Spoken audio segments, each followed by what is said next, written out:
Listen to a talk to new students at a university. Then answer questions 1 to 3.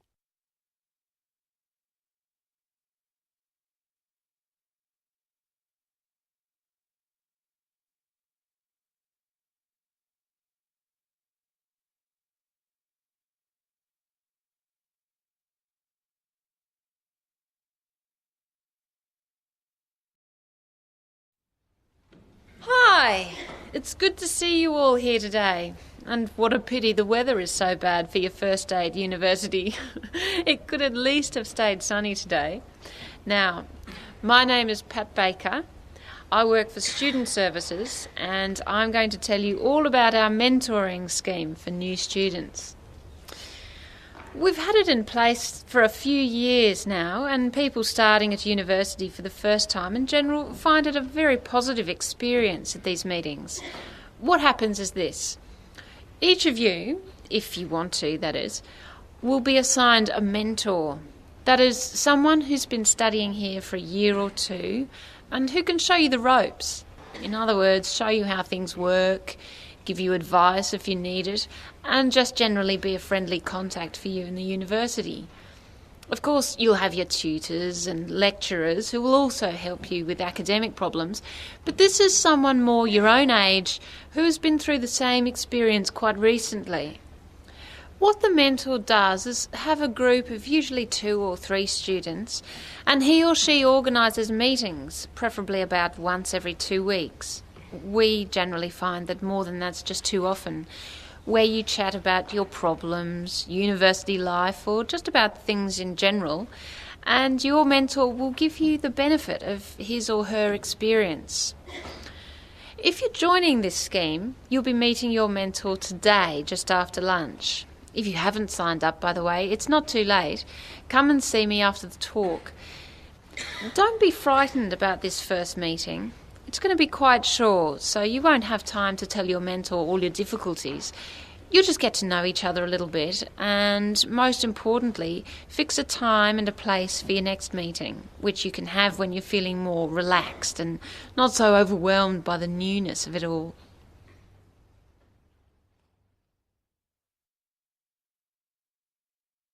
Before the talk continues, you have some time to look at questions 4 to 10.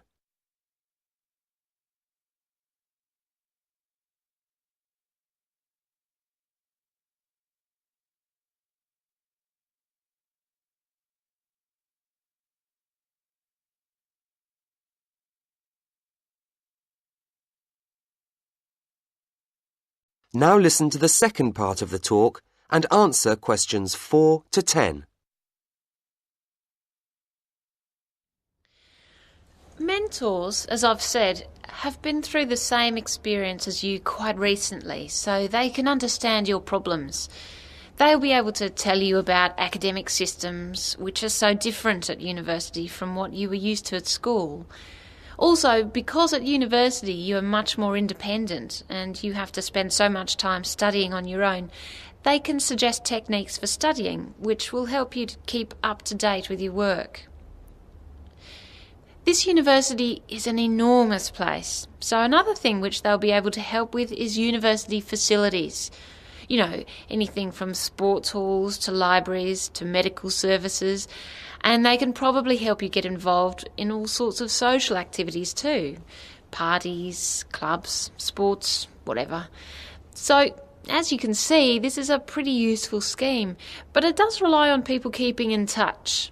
The telephone's pretty useful if you have one, but students are busy people and often out doing things, so email is probably better. Your mentor will be able to show you how to get an email account. They don't cost anything to students. They're free. For people who have never been away from home before, a mentor is a useful contact and support, somewhere between a friend and a parent. And no doubt as the year progresses and you start getting nervous around exam time, your mentor will be ready with useful tips on the best way to pass your exams. After all, they did the same ones either last year or the year before, and they passed them.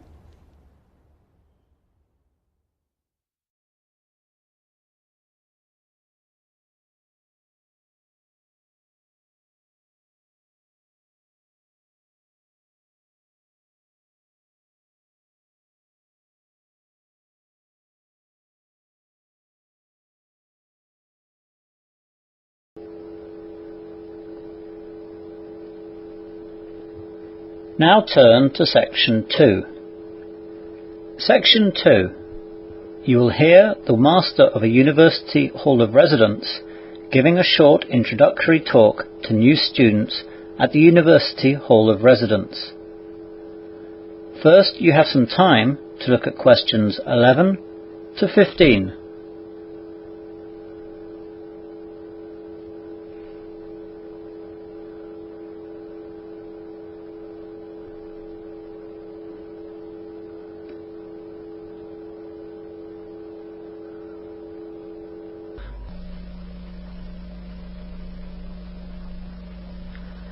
Now listen carefully to the short introductory talk and answer questions 11 to 15.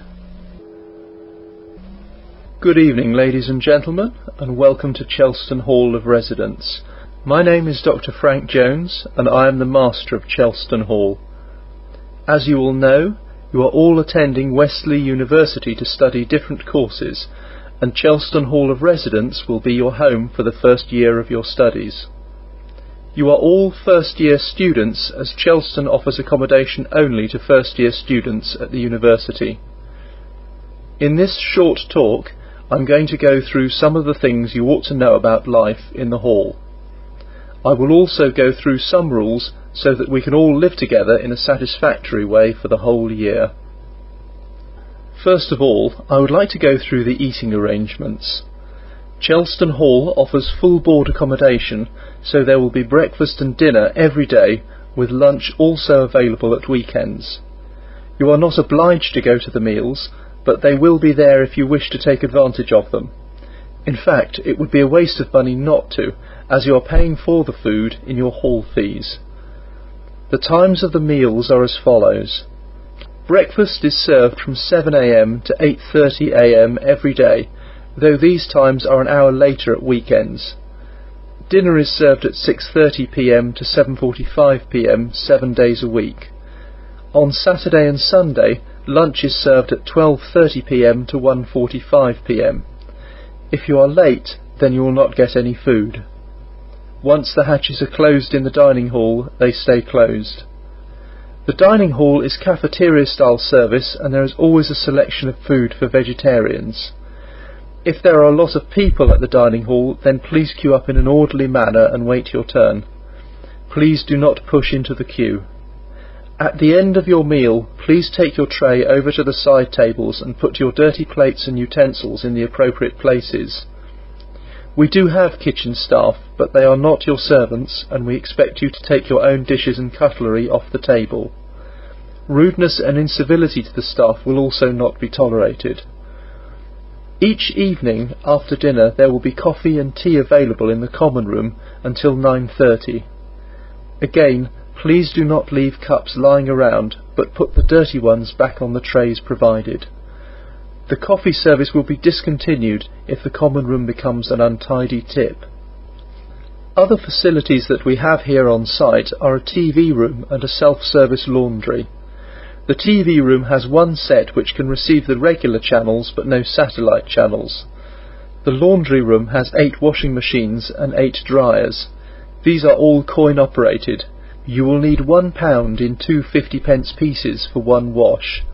The dryers take 20p pieces and will run for 15 minutes on one 20p piece.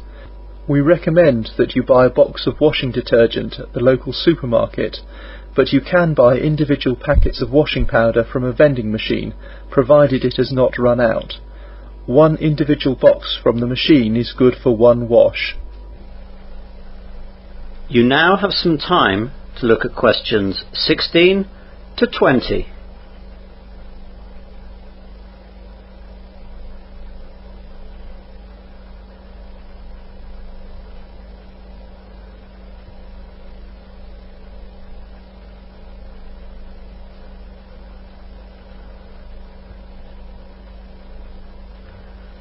Now listen to the rest of the short introductory talk and answer questions 16 to 20. As you will know by now, the hall is divided up into corridors with 6 rooms attached to each corridor. Each corridor has shower compartments, 1 bath and a kitchen. We have cleaners who clean up the corridors and bathrooms, but the cleaners are not responsible for cleaning the kitchens. So if you want to cook something in addition to the food we provide, then please clean up your dirty pans and plates yourself. If any kitchen gets into too bad a state, then it will be closed and locked up for the remainder of the term. Any dirty dishes or pans that are in the kitchen will just be thrown out. By the way, as you will also know, the corridors are co-ed, so you will need a reasonable amount of consideration and modesty moving around to the bathrooms and back. Another important issue is our fire drill. Please make sure that you have read the notice which is in every corridor about what to do if there is a fire. It is very important that you know where your nearest fire exit is and where to go when you get out of the building. For example, if you are in Block A, there are 2 exits, and not everyone should exit from just one of these. The assembly point for both blocks is the car park, where your block leader will take a roll call to make sure no one is left inside. We are obliged by the fire service to perform 2 emergency practices every year. Please take them seriously, as if they are not done well, then we shall have 3 or 4 or 5 practices, or however many it takes to get it right.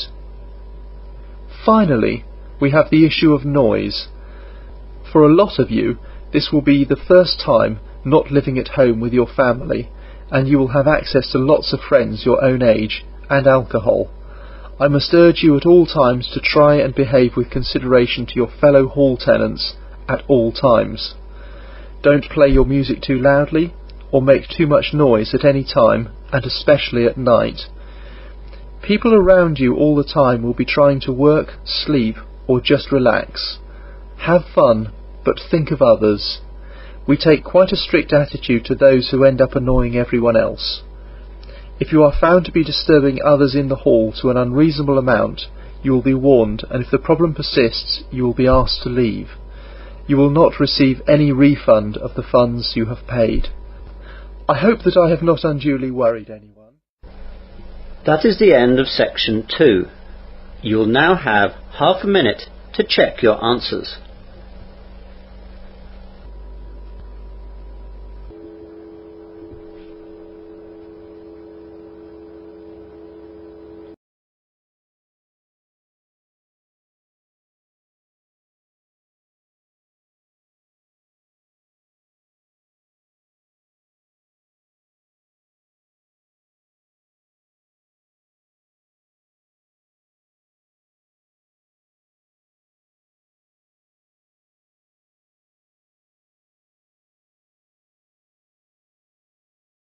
Section 3. Here you'll hear a conversation at the counselling service. First you have some time to read questions 22 to 30.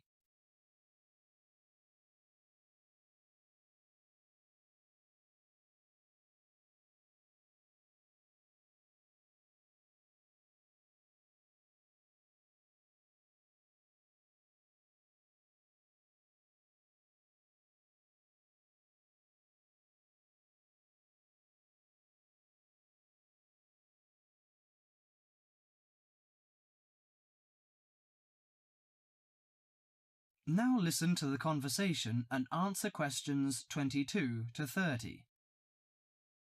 Hello, sit down, please. Thank you. Well, I heard about your counselling service from a friend, and I was really interested. You know, I'm a new student and I don't know how you work, and... Well, the primary task of our service is to enable you to become more effective in your life, inside and outside the university. I think counselling is valuable if you're feeling that your life has become out of balance in some particular way. For example, it may be that you're experiencing difficulty in managing change, stress or burnout, difficulty with concentration, depression or anxiety, or a recent crisis of some kind. It can really help to talk things over with a counsellor. I see. After the semester began, I found I was facing tons of decisions that would be made by myself. I felt under stress sometimes. Yes, most new students have problems like yours. Just as I have said, it's a kind of being out of balance. Much of what we do is to help you get your thinking, feeling, behaviour, or perspective on life back into balance. We'll seek to help you focus on and understand more clearly the issues that concern you. But the issues are complex, I think. They are about academic, personal, and many other aspects. I don't know how you can help me to decide so many. Well, we don't decide, we just help. We'll respect your own values, choices, and lifestyle. We work towards highlighting your strengths and inner resources to help you make the choices, resolutions, or changes that are right for you. When you're feeling under pressure, it's easy to lose sight of the many strengths and inner resources that you have. You mean I have enough strength to solve the problems and make choices? That's absolutely right. You just lose sight of them sometimes. And it can also be helpful to talk through any difficult decisions or dilemmas with which you may be faced. You don't have to wait until you're in a crisis to come and seek help. Taking the time and space to reflect in the supportive, private and comfortable environment that the counselling service offers you is an effective way to move forward positively in your life. Is it possible if I prefer a separate waiting area? Yes. We'll take account of any special requests you may have to protect your confidentiality. The record of your name and other basic information is kept for statistical purposes. Any notes written down about you are identified by a number. No personal information is kept on the computer. How do I know what particular counselling I need to balance myself? Well, as you've noticed, when you approach the service for counselling, you will be offered an initial half-hour assessment interview with one of the counsellors. They can answer any questions you may have and help you to assess whether individual counselling is the best way forward for you. It is the initial assessment interview. If it is thought appropriate, a referral can be made to a variety of medical, therapeutic or psychiatric services in the community, or we can just begin weekly counselling sessions. How do I make an appointment if I need regular counselling? If you decide to proceed with regular counselling, you will be offered the first available appointment, often with a different counsellor. Each session would be for 50 minutes, and usually you would meet with your counsellor once a week.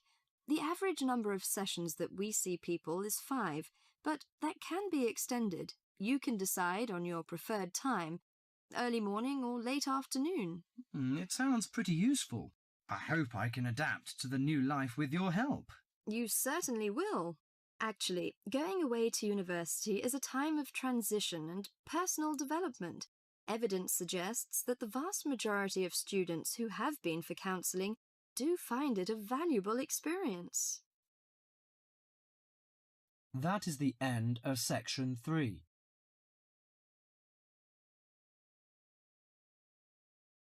You now have half a minute to check your answers.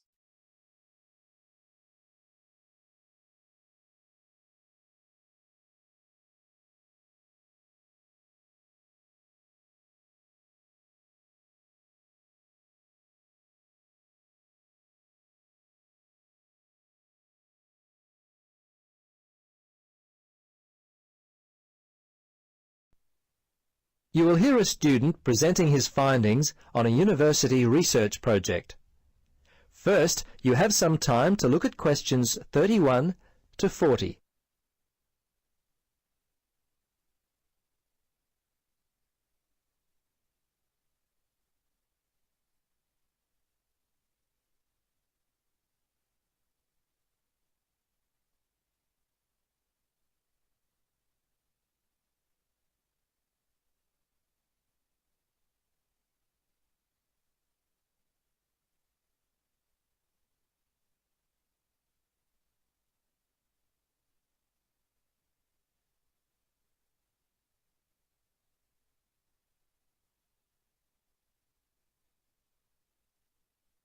Now listen and answer questions 31 to 40. Welcome and thank you for coming. My name is Jeff Robinson and it's my pleasure to speak to you today. For many years now, I've had a deep interest in the perception the people of our city have had of those who are responsible for law enforcement, in particular the police. My interest began as a boy when my father worked as a policeman for the Croydon Borough. so my boyhood background is part of the reason I chose this area of study. I guess I can blame my father for being a policeman. But primarily, I'd like to think that my study would help to improve and maintain the relationship between our police and the communities in which they perform their tasks. I divided my research up into several key areas. Firstly, as I've mentioned, was the level of public satisfaction with the service provided by local police. Research throughout the 80s showed that levels of satisfaction with police in England remained mostly unchanged. There was some change in the late 1980s where there was a significant improvement. This has changed in the mid-1990s where it has been on a decline again. One of the significant factors which contributed to satisfaction was whether or not respondents had seen an officer on foot patrol within the last 3 weeks. Another factor which determined satisfaction was whether or not the respondent had been the victim of a crime. If they had, satisfaction was quite low. Women also tended to be slightly less satisfied than men, as too were those who were unemployed versus those employed. The second major area of my research involved finding out when a member of the public decided to report a crime. Unfortunately, crimes committed in England are increasing, but not so the reporting of them. Certainly, the seriousness of crimes played a part. People who suffered theft were less likely to report it to the police, whereas people who suffered bodily harm almost always contacted police. My research found that the seriousness of the crime certainly played a part in the reporting of it. From this finding, further study into what the public consider to be a serious crime would be an interesting area for further study.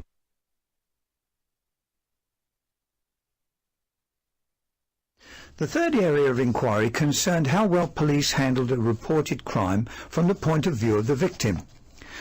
Because of the large number of crimes and huge number of responses needed to validate my research, I decided to focus only on 3 crimes. I then divided those crimes into focus groups consisting of those who were affected by those crimes. The first crime I focused on was assault. I interviewed focus groups of men and women, and the results were the same for both. Those who had been victims of this particular crime were happy overall with the way in which police handled the situation. Theft was divided into household and business crimes, with the results showing the former group were not very happy with the level of service and the latter very happy. From these results, I can only gather that business is given a priority when it comes to the reporting of theft. The last category of crime was vandalism or property damage. This particular category revealed that both groups of respondents, city dwellers and the people living in the country, were very happy with the degree of service rendered by police. That is the end of section 4. You now have 30 seconds to check your answers.